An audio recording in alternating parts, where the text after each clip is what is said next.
இந்த வீடியோவில் நீங்கள் என்ன பார்க்க போகிறீங்கன்னா, இந்தியா vs USA மேட்ச்சில் வந்து இந்தியா ஜெயிச்சிட்டாங்க. இதுக்கு முக்கியமான ரீசன் வந்து ஸ்கை, சிவம், டுபே பார்ட்னர்ஷிப் தான் சொல்லலாம். ஏன்னா 2 பேரும் ஒரு டீசெண்டான நாக் ஆடி இந்தியாவை ஜெயிக்க வச்சுருந்தாங்க. இவங்க 2 பேரும் பேட்டிங்கால் தான் இந்தியாவை ஜெயிச்சதுன்னு சொல்லலாம். ஸோ பவுலிங்கில் வந்து ஹர்தீப் சிங்கும் நல்லா போட்டிருந்தார்.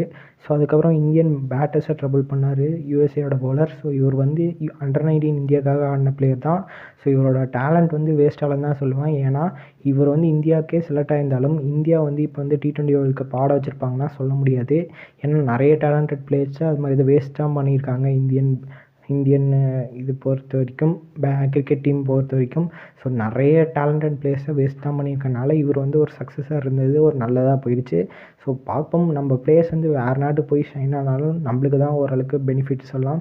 ஏன்னா பெருமையாகிறது நம்ம கண்ட்ரி தான். அதனால நோ ப்ராப்ளம் கைஸ். ஸோ இதே மாதிரி நிறைய பிளேயர்ஸ் போனால் தான் கரெக்டாக இருக்கும். அப்போ தான் இந்தியன் இதுவே புரிஞ்சுட்டு கரெக்டாக ப்ராப்பராக எடுக்க ஆரம்பிப்பாங்க அப்படின்னு சொல்லுவேன். ஏன்னா டேலண்டட் பிளேயர்ஸ்லாம் இவங்க வந்து இது மாதிரி தான் வேஸ்ட் பண்ணிகிட்ருக்காங்க.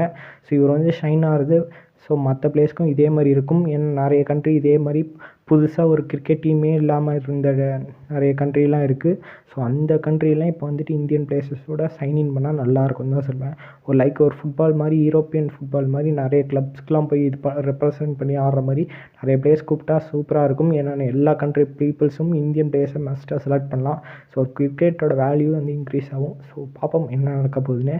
ஸோ அதுக்கப்புறம் பார்த்தீங்கன்னா இந்த மேட்ச்சில் வந்து முக்கியமான ஜெயிச்சது பார்ட்னர்ஷிப் யாருன்னா ஸ்கை அண்ட் சிவன் டுபே எல்லாருக்கும் தெரிஞ்சது தான். ஸோ 7 விக்கெட்டு வித்தியாசத்தில் ஜெயித்தோம். ஸோ இந்தியாவுக்காக பவுலிங்கில் பார்த்தீங்கன்னா ஹர்தீப் சிங் 4 ஃபார் எடுத்திருந்தார். செம்மையான ஸ்பெல்லு. 4 ஃபார் வெறும் 9 ரன் தான் கொடுத்துருந்தாரு.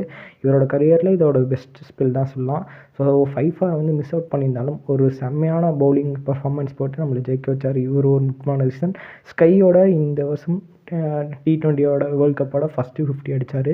அதுவும் லோயஸ்ட் பால் அடிச்சிருந்தாலும் ஒரு இம்பார்ட்டண்டான நாக் செம்மையாக ஆடி கொடுத்தாரு. ஒரு பவுலிங் பிச்சில் இந்த மாதிரி ஆடி இருப்பாருன்னா சொல்லவே முடியாது. ஒரு டிப்பிக்கல் சூரியகுமார் யாரோ இன்னிங்ஸ் தான் ஆடிருந்தார் இந்த மேட்ச்சில். ஸோ வேறு மாதிரி இருந்துச்சு. ஸோ பார்ப்போம், இனிமேல் வர மேட்சஸில் இதே மாதிரி தான் பேட்டிங் ட்ராக் தான் அதிகமாக இருக்கும். ஏன்னா நம்ம வந்து USA விட்டு போயாச்சு கைஸ். இனிமேல் வெஸ்ட் இண்டீஸ்லாம் மேக்ஸிமம் மேட்ச் இருக்கும் சூப்பர் 8.